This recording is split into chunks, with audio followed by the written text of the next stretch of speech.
தங்களுக்கு அதிமுகவிற்கும் இருப்பது பங்காளி சண்டை, அது ஒன்றும் பெரிய விஷயமல்ல என்றும், திமுக ஆட்சி வீழ்த்த வேண்டும் என்ற எண்ணம் கொண்ட அனைவரும் தங்கள் கூட்டணிக்கு வருவார்கள் என்றும் அமமுக பொதுச் செயலாளர் டிடிவி தினகரன் தெரிவித்துள்ளார்.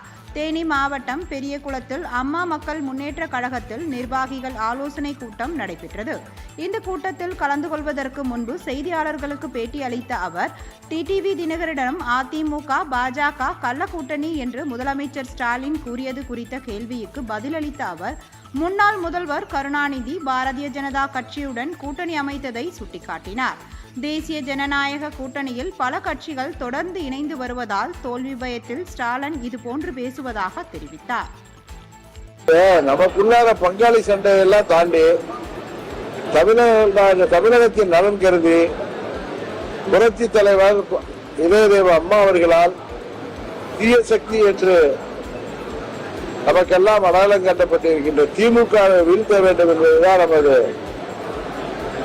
முதல் கடமை. அதை செய்ய வேண்டும் என்பதற்காகத்தான் எல்லா கட்சிகளும் ஒன்றிணைந்திருக்கிறோம்.